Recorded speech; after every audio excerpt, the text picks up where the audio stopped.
श्री श्री बृहद भागवतामृतम।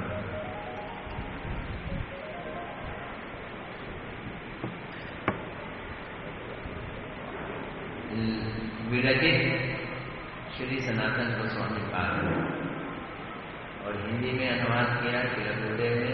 आइए पहले गुरुदेव की चरणों में प्रणाम करें। नमो विष्णुपदाय राधिकाय प्रियात्मने श्रीमद् भक्ति वेदांत नारायण गोस्वामी इति नामने श्री कृष्ण लीला कथने सुदक्षम और राधे माधुर्य वरम वरेण्यम पुरुषम महांतम नारायण वंदे श्री गुरु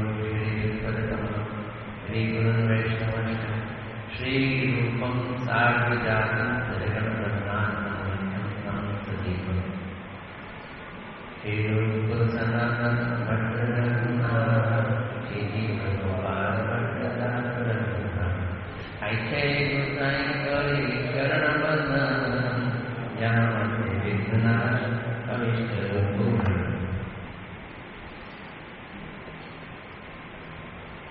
श्री बृहद भागवतम। शाम को हम भागवतम कर रहे हैं और अभी हम बृहद भागवतम कर रहे हैं। शाम का विषय भी बड़ा सुंदर राजा है और सुबह का भी ऐसी अद्भुत ग्रंथ गौड़ियों में और गुरुदेव ने हिंदी में अनुवाद किया है। और एक बात और बताऊं मैं, हमारे गुरु महाराज जी ने जो ग्रंथ हमारे आचार्यों के विचार लेकर लिखे हैं, श्रेष्ठतम है, हाईएस्ट एपेक्स, उनको अनुवाद किया, जल्दी से जल्दी अनुवाद किया।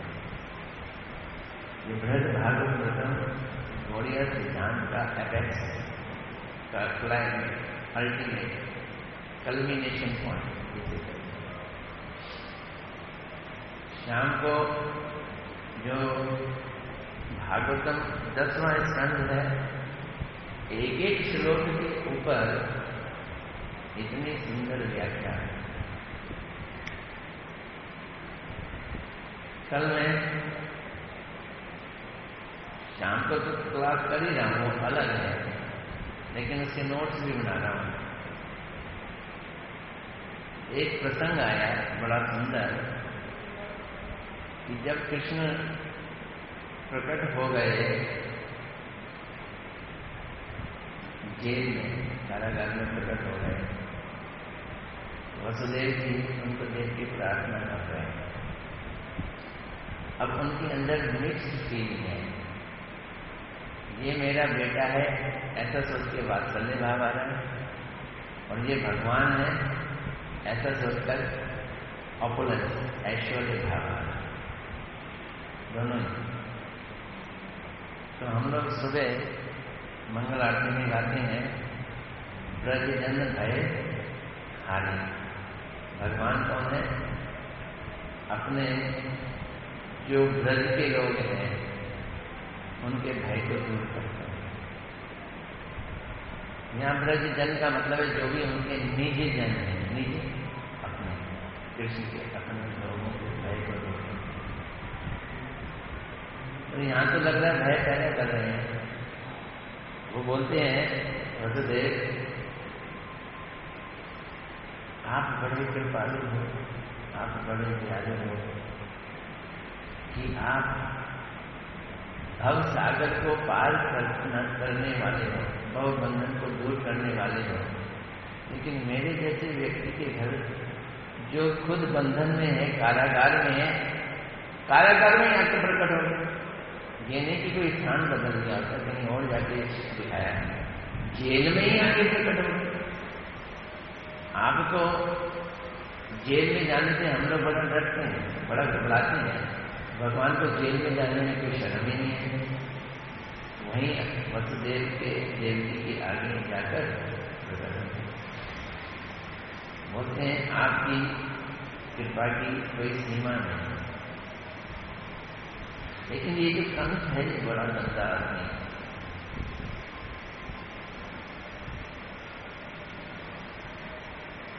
बड़ा असभ्य है। क्या शब्द दिया? कंस बड़ा असभ्य है।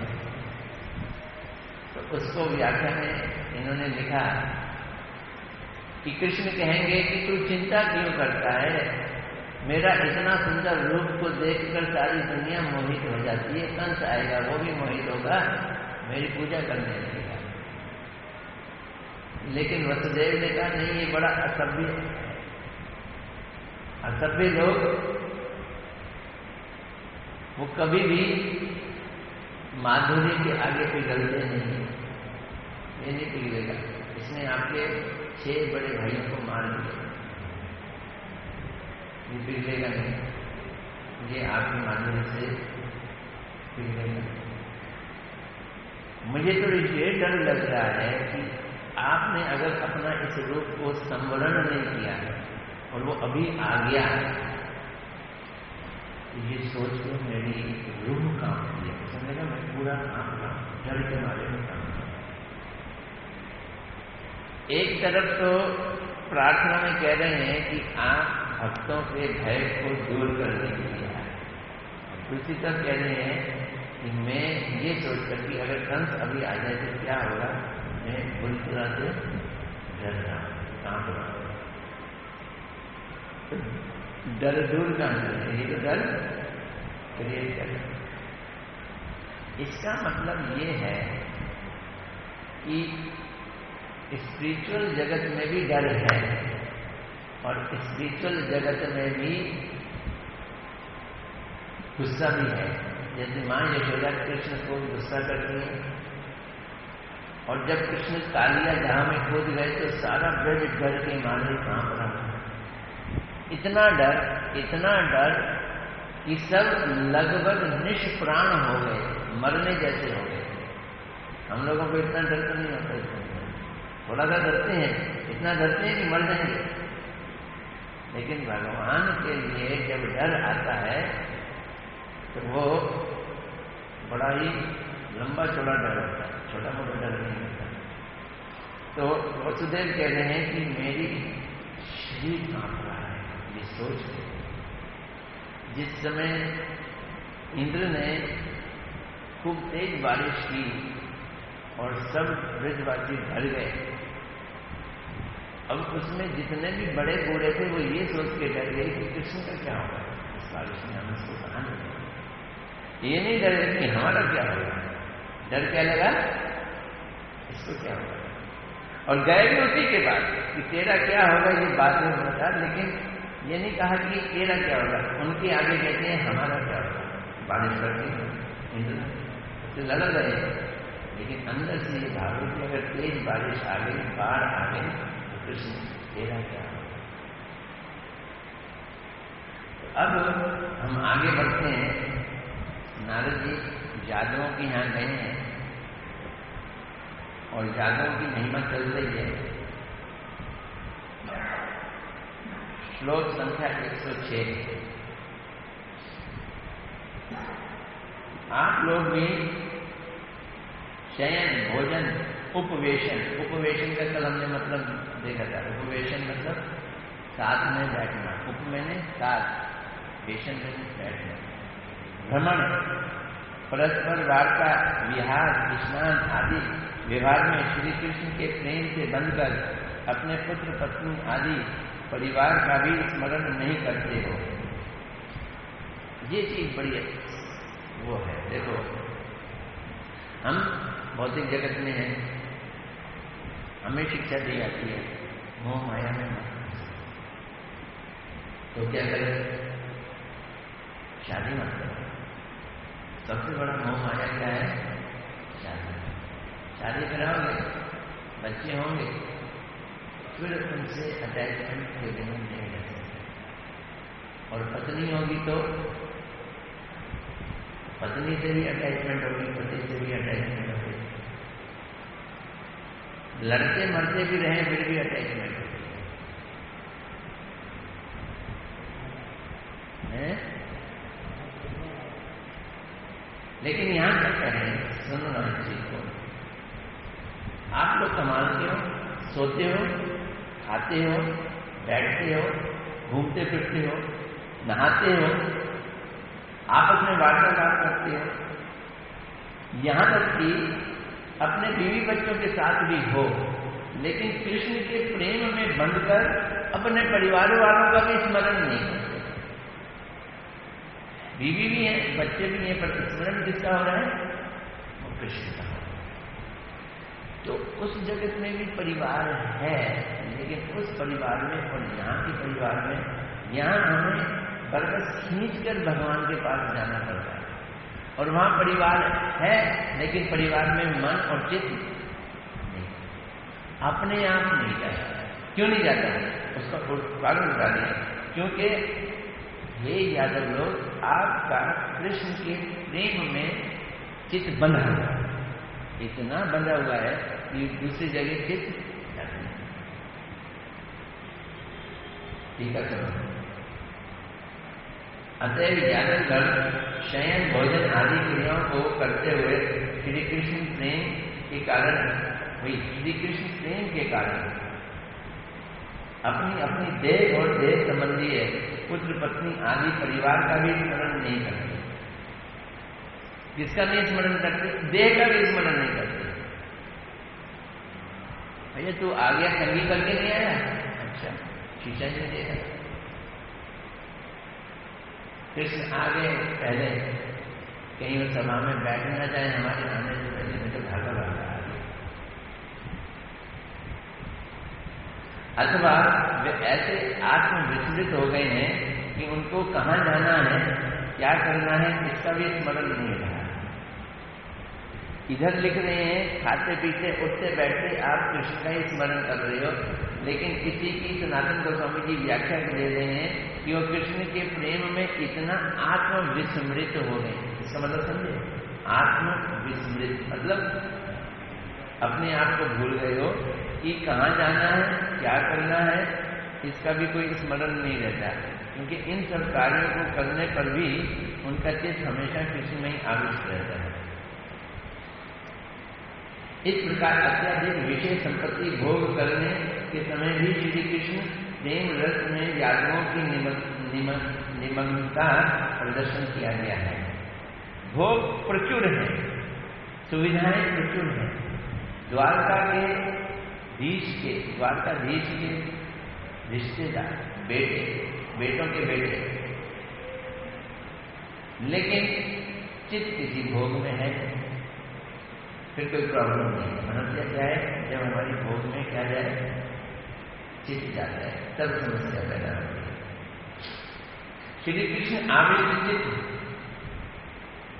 यादवों को शयन, उपवेशन, भ्रमण, वार्तालाप, क्रीड़ा, स्नान और भोजन आदि के विषय में भी अपने दैहिक संबंध विस्मृत रहते हैं। पद्म पुराण में कार्तिक के महात्म में श्री कृष्ण और सत्यभामा के बीच हुए संवाद में भी ये कहा गया है। कृष्ण कह रहे हैं सत्यभामा को, अपनी पत्नी को, क्या बुला रहे हैं? सत्यभामा नहीं बुला रहे, हे भामिनी। क्या शब्द यूज कर रहे हैं?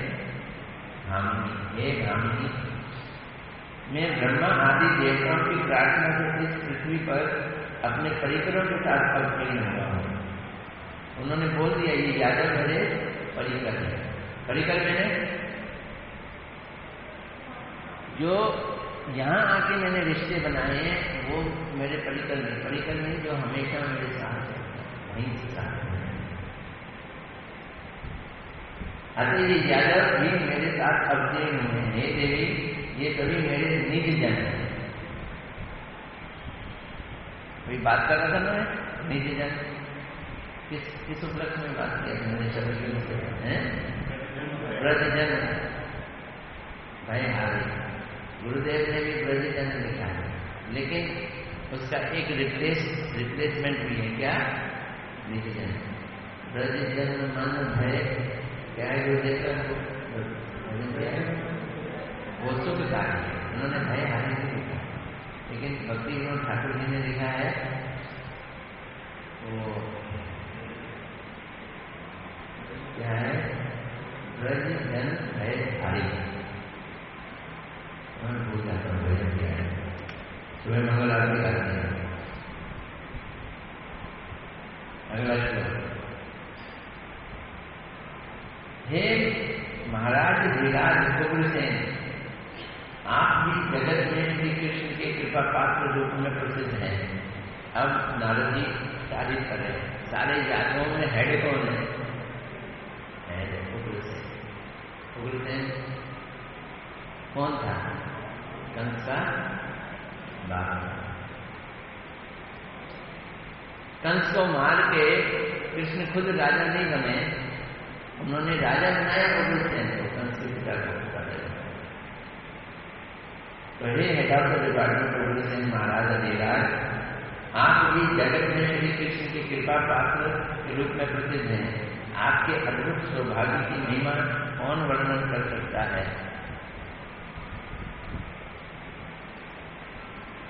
अगला श्लोक लेते। ओहो, कितने आश्चर्य की बात है।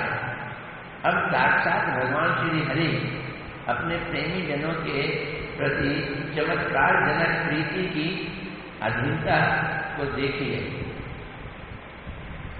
कमाल की बात, क्या कमाल है कि प्रीति के अधीन हो रहे हैं।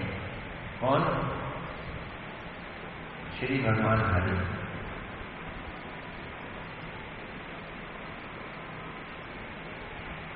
हे यदुराज, जब आप इस महाराज उच्च सिंहासन पर विराजते हैं, तब आपके सामने श्री कृष्ण सेवक की भांति खड़े होते हैं। क्या बात समझे? हैं वो भगवान, त्रिभुवन के मालिक। आपको राजा बना दिया, आप सिंहासन पर बैठते हो और वो आपकी प्रजा की तरह वो सेवक के रूप में आपके सामने खड़े हो। हे देव, कृपा श्रवण करें, मैं आपका सेवक हूं, मुझे यथा योग्य आदेश प्रदान करें। ऐसा बोलते हैं आपको, इसलिए मैं आपको बारंबार प्रणाम करता हूं। नारद जी कहते हैं, हे उग्रसेन, यादवों में है तथा जिनके साथ आपका संबंध है उनको भी प्रणाम करता हूं। इसकी टीका, महाराजा उग्रसेन के सौभाग्य की महिमा कैसी है उसे यहां बतला रहे हैं। हे देव बोल रहे हैं कृष्ण महाराजा उग्रसेन, कृपा कीजिए मेरे प्रति। कृष्ण कह रहे हैं मेरे प्रति जरा मेरे पे प्रसन्न हो जाओ। कृष्ण कह रहे हैं कृपा कीजिए मेरे प्रति, प्रसन्न होकर श्रवण कीजिए, मैं आपका सेवक हूं, रथी हूं। ऐसा कृष्ण स्वयं कहते हैं। भागवत में ये श्लोक है क्या कि कृष्ण कहते हैं, हे देव, मेरे द्वारा आपके समीप रहने के कारण राजाओं की तो बात ही क्या, देवता भी आपको पूजा के उपहार प्रदान करेंगे। श्री उद्धव ने कहा, हे विदुर, श्री कृष्ण स्वयं भगवान होकर भी इस प्रकार महाराजा उग्रसेन की दासता को स्वीकार की है। उसको स्मरण करके मेरे जैसे दासों के मन में दुखित, मेरा जैसे दासों का मन दुखित होता है। ये कौन कह रहे हैं? उद्धव जी कह रहे हैं। जिसको कह रहे हैं? विदुर को कह रहे हैं। कहाँ कृष्ण, कहाँ राजा उग्रसेन? कंस का पिता मामूली थे, लेकिन कृष्ण ने उनकी दासता स्वीकार किया। बात मजा नहीं आता, मेरा मन दुखी होता है। जिस प्रकार महाराजा उग्रसेन की दासता स्वीकार की, उसको स्मरण करके मेरा जैसे दासों का मन दुखित होता है। हाय हाय, क्या ये सामान्य दुख क्या है? सुनना इस चीज को। क्यों दुखी हो रहे हैं उद्धव जी? उग्रसेन राज सिंहासन पर विराजमान है और श्री कृष्ण उनके सामने खड़े हैं। केवल यही नहीं, महाराजा कृपया ध्यान दें, श्री कृष्ण इस प्रकार संबोधन करके निवेदन करते हैं। यहां पर श्री नारद भी भवदेव पद का प्रयोग कर रहे हैं, अर्थात वे केवल उग्रसेन की महिमा वर्णन कर रहे हैं, किंतु बहुवचन का प्रयोग कर रहे हैं। ऐसा क्यों? वो उनके प्रति गौरव बुद्धि के कारण या फिर सभी यादवों के लिए ऐसा कह रहे हैं। अतएव आपको प्रणाम करने की तो बात ही क्या, जिनके साथ आपका संबंध है उन सभी महात्माओं को मेरा प्रणाम। अथवा ये उक्ति सर्वथा भगवान की महिमा में क्रियावाचित हो रही है। अतः श्री नारद उपसंहार करते हुए भगवत संबंधी नमः कहकर श्री कृष्ण को प्रणाम कर रहे हैं। क्या बात समझ रहे हो? हे अग्रसेन आपको प्रणाम। अरे छोड़ो, आपकी तो बात किया, आपके सारे संबंधियों को प्रणाम। तो संबंधी में तो कृष्ण भी आ गए हैं। आपको तो छोड़ो, आपके सारे संबंधियों को प्रणाम, उसमें तो कृष्ण भी आ गए। तो इनडायरेक्टली किसको प्रणाम कर रहे हो? कृष्ण को प्रणाम कर रहे हो। परीक्षित जी ने कहा, हे माता, इसके बाद ब्रह्मण देव श्री कृष्ण का अनुगमन करने वाले वेतन यादवगण श्री नारद के चरण कमलों को स्पर्श कर उनको नमस्कार करते हुए इस प्रकार कहने लगे। अब सुन लो यादवों की व्यथा। सब भक्त दुखी है, कोई भक्त सुखी नहीं है। सोच के भक्ति करना, इसमें सुख नहीं है। सारे भक्त क्या करेंगे? यादवगण बोले, हे परम आराध्य देव ऋषि नारद, आप हमारे पुत्र श्री कृष्ण के भी पूजनीय हैं। आप तो नारद जी, कृष्ण भी आपकी पूजा करते हैं। अतः इसलिए आप हम जैसे नीच व्यक्तियों को भी महानीच हम लोगों को बार बार प्रणाम करते हैं। यादव लोग क्या शब्द यूज करते हैं? अतः इसलिए आप नीच व्यक्तियों में भी महानीच हम लोगों को बार बार प्रणाम कर रहे हो। ये क्या वो मनुष्य हमारे जैसे नहीं कह रहे? गुरु महाराज जी बोलते थे ना, एक बहुत बड़ा जमींदार एक महात्मा के पास आया और उसको गुरु को महात्मा को बोला, महाराज जी बहुत बड़े जमींदार हैं, यहाँ के सारे मालिक हैं, लोगों को बहुत पैसा देते हैं, सब इनके आदमी रहते हैं। और जमींदार हाथ बन के कह रहे, नहीं महाराज, मैं तो बहुत गया गुजरा हूँ, मैं बहुत दुष्ट हूँ, मैं पापी हूँ, मैं तो कीचड़ का कीड़ा हूँ, मैं बहुत खराब हूँ। तो एक जगह महात्मा जी लेक्चर देने गए, तो वही जमींदार आया। महात्मा ने जोर से कहा, ओहो नीच कमीने, जल्दी आ। जमींदार को बड़ा गुस्सा है, ये नीच कमीने का महाराज ये क्या कह रहे हो? अरे मैं नहीं कह रहा, तेरे ही शब्दों को रिपीट कर रहा हूं, कल तुमने तो कहा था। मुंह से मैंने बोला है, नहीं बोल सकता हूं, आपका बोलने का कोई हक नहीं। लेकिन ये क्या कह रहे हैं? ये हृदय में ये महसूस करते हैं, नहीं महसूस करते। अपने वाक चातुर्य में वाकपति को भी पराजित किया है। भाई बोलने में आप बड़े एक्सपर्ट, यादव कह रहे हैं। अपनी वाक चातुर्य में, यानी बोलने की चतुरता में वाकपति जो कृष्ण है उसको भी आप मान कर रहे हैं। आपने हम लोगों का जो महत्व वर्णन किया वे यादवेंद्र श्री कृष्ण के प्रभाव से असंभव नहीं है। जो आप कह रहे हो उससे हम ना नहीं कर रहे, असंभव नहीं है। लेकिन हमारे कारण नहीं, किसके कारण? कृष्ण के कारण असंभव नहीं है। हे वाकपति को जीतने वाले, इस संबोधन का तात्पर्य यह है कि आपने वाकपति श्री ब्रह्मा के वाक चातुर्य को भी पराजित किया है। यहाँ वाकपति कृष्ण को नहीं, ब्रह्मा जी को मान रहे हैं। अतः आपने वाक चातुर्य द्वारा हमारा जो कुछ भी महात्म कीर्तन किया है वे आपकी वाक चातुर्य मात्र है, किंतु तत्व विचार से यथार्थ नहीं है। तथापि आपने हमारा जो महात्म वर्णन किया है वे यादवेंद्र श्री कृष्ण के प्रभाव से असंभव नहीं है तथा वैसा स्वभाव में हमें प्राप्त भी है। ठीक है, वो हमारे रिश्तेदार हैं, कृष्ण हमारे फैमिली मेंबर हैं। श्री कृष्ण के साथ किसी प्रकार के संबंध की गंध होने से भी सभी को सब प्रकार की सिद्धियां प्राप्त हो सकती हैं, क्योंकि वे दया सागर और अहेतुक श्रेष्ठ बंधु हैं। अगर श्री कृष्ण का थोड़ा सा भी संबंध हो तो उन्हें सिद्धियां प्राप्त हो जाती हैं।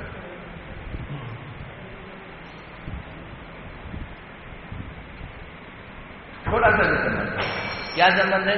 हम आके दर्शन करते हैं भगवान और प्रणाम करते हैं, संबंध हो गया ना। मन मना भगवत भक्तो मध्या जी माम नमस्करो, मेरे को क्या करो? थोड़ा सा भी संबंध हो तो सिद्धियां प्राप्त हो जाती हैं। अब उक्त महिमा के मूल कारण स्वरूप यादवेंद्र श्री कृष्ण के परम महात्म वर्णन सत्य इत्यादि 2 श्लोकों के द्वारा कर रहे हैं। यादवेंद्र श्री कृष्ण के साथ दूर का संबंध होने पर भी सभी को सब कुछ सिद्ध हो सकता है, क्योंकि वे महादया के उत्पत्ति स्थान हैं।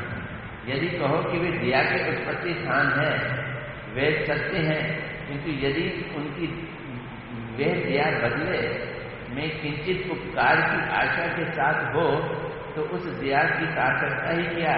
तो इसलिए कह रहे हैं कि श्री कृष्ण की दया निरुपाधिक है, अर्थात वे अहेतु की परम उपकारी श्रेष्ठ सुहृद है। दूसरा आदमी जब एकाकी भक्ति ना भी करे, थोड़ी सी भी भक्ति करे, फिर भी कृपा दे देते हैं, क्योंकि उनकी कृपा में उम्मीद नहीं लगाते। वो कृपा किसी से अपेक्षा करके नहीं करते हैं कि तू मेरे लिए इतना करेगा तभी मैं तुझे कृपा दूँ। उनकी कृपा अहेतु की है, बिना किसी कारण।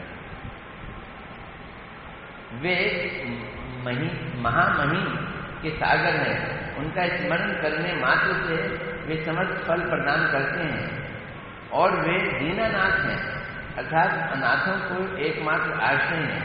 विशेष से वे दीनहीन व्यक्तियों पर विशेष कृपा करते हैं।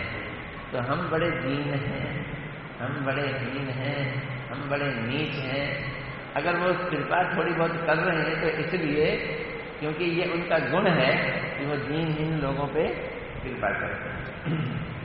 अब इसकी व्याख्या समझो। श्री नारद जी कुछ और भी कह रहे हैं कि श्री कृष्ण केवल भक्तों की इच्छा अनुसार ही फल प्रदान करते हैं, ऐसी बात नहीं है, बल्कि वांछित फल भी प्रदान करते हैं। इसलिए मां महिम इत्यादि कहा गया है। श्री कृष्ण वांछातीत फल प्रदानकारी महामहिमा के सागर है।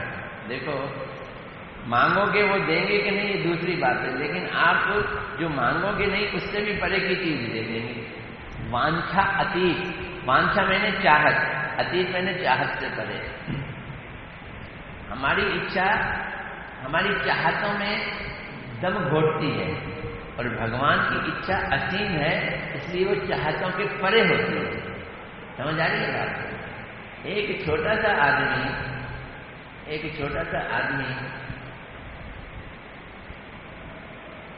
औरत थी गरीब, लकड़ी काट के लाती थी, और गर्मियों में जून के महीने में जिस रास्ते से जाती थी, लकड़ी काट के लाती थी, वो गर्म हो जाता था। चप्पलें तो थी नहीं, नंगे पांव बेचारी चलती थी।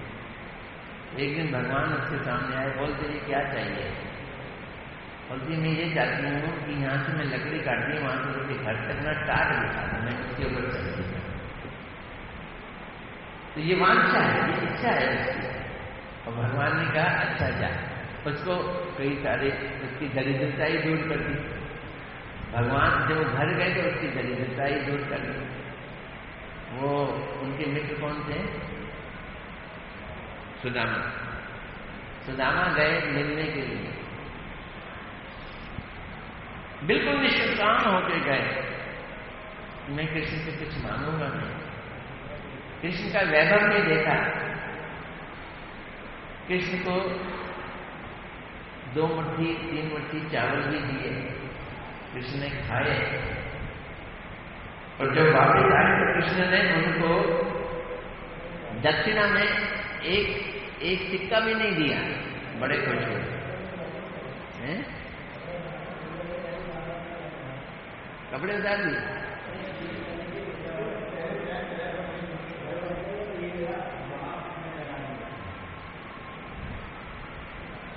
बिल्कुल ऐसे ही खाली हाथ भेज दिया। बैरंग चिट्ठी आती थी ना पहले जमाने में, आजकल तो नहीं जाती, आप लोग जानते ही नहीं, जिसमें टिकटें नहीं लिखती। आजकल चिट्ठियां डालने का रिवाज खत्म हो गया, बैरंग वापस लौटा दिया।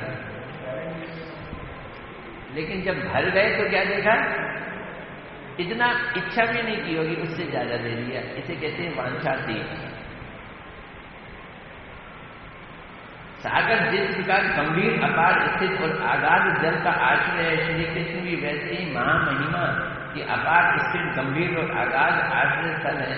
साधकों की वांछा पूर्ण करने के विषय में भी वे दीर्घ काल या योग्यता अयोग्यता उत्तम अधम आदि का विचार नहीं करते, बल्कि स्मरण करने मात्र से ही वे समस्त पुरुषार्थ प्रदान करते हैं। वे दीन अकिंचन और अनाथों के एकमात्र आश्रय हैं, अर्थात जो दीन अकिंचन आंख दुखी और अनाथ हैं, जिनका कोई और आश्रय नहीं है। यहाँ अनाथ का मतलब समझ लेना, अनाथालय वाले अनाथ नहीं। अनाथालय वाले अनाथ कौन होते हैं मालूम है? जिनके माता पिता नहीं है, अनाथ आदमी में वो भर्ती हो गए, लेकिन जिस अनाथालय में वो उनका नाथ बन गया ना। यहाँ अनाथ का मतलब है जिन्होंने अपने घर वालों को होते हुए भी घर वालों का सहारा ना लेकर कृष्ण का सहारा लिया, वो अनाथ। उनके लिए वे एकमात्र आश्रय और रक्षक हैं। इस पर भी जो हीन अर्थात अत्यंत नीच धर्म ज्ञान और भक्ति से हीन होता है, वे उसकी अभिलाषा को भी सर्वाधिक रूप से परिपूर्ण करते। अभी भक्ति भी नहीं है, लेकिन उसकी अभिलाषा को अधिक से अधिक रूप में परिपूर्ण कर देते हैं। सागर से पूछो कि कितना पानी दे सकता है, वो बोलते हैं ये मेरी सीमा नहीं है, तू कितना दे सकता है। वो जितना भी दे उसका कुछ बिगड़ने वाला नहीं है। इस प्रकार उनकी इस महान दयालुता आदि, इसलिए महामहिम कहा। सागर को और महामहिम के शब्द को एक कर दिया है। दयालुता आदि महिमा से हमारे जैसे अत्यंत दीनहीन व्यक्तियों पर भी उनकी करुणा होती है। तो जो तुम कह रहे हो कि वो हमारे सगे संबंधी हैं, हमारे साथ उठते बैठते खाते हैं, हम पे कृपा कर रहे हैं, ये एक कृपा हमारे कारण नहीं है। हम इतने महान नहीं है कि उनके कृपा के पात्र हैं। वो नेचुरल रूप में, स्वाभाविक रूप में कृपालु हैं, इसलिए वो कृपा कर रहे हैं। हम नीच और हीन, अति नीच, महानीच लोग होते हैं। अतः आपने हमारा जो महात्म वर्णन किया वो हमारा महात्म नहीं है, महात्म उनका है। कृपा वो दे रहे हैं, ये उनकी महिमा है। कृपा हम ले रहे हैं, ये हमारी महिमा नहीं है, क्योंकि हम उसकी कृपा के पात्र नहीं है। देखो किस तरह से उन्होंने टेबल राउंड कर दी, पीछे पर घुमा दिया। श्री कृष्ण का प्रभाव असंभव नहीं है। तो ये जो आप बातें कर रहे हो, ये यादवेंद्र श्री कृष्ण के प्रभाव के कारण है। हम अधिक क्या कहें? वैसे सौभाग्य भी हमें सदैव प्राप्त हो रहा है, किंतु तत्व का विचार करने का ये महात्म उनकी महिमा में ही पर्यावासित होता है। तो आप जितनी भी तारीफ हमारी कर रहे हो, वो हमारी तारीफ नहीं है, तारीफ किसकी है? कृष्ण की। पर्यावासित होता है, ये सारी महिमा उन्हीं के अंदर प्रवेश करते हैं। इसमें हमारी कुछ भी महिमा नहीं है। अतः आपने हमको लक्ष्य करके जिस महात्म का वर्णन किया है, वे केवल वाक चातुर्य है, और ये आप भी जानते हो। लेकिन आपने अपने शब्दों की चातुर्य से हमको घेरा। हे नारद जी, ये सब सत्य है, किंतु हम सब में श्री उद्धव ही यादवेंद्र श्री कृष्ण के परम कृपा पात्र हैं। वे उनके मंत्री, शिष्य, सेवक और अत्यंत प्रिय हैं। चलो अब यहाँ हम जल्दी से शुरू करें। हरे कृष्ण कृष्ण कृष्ण हरे हरे, हरे राम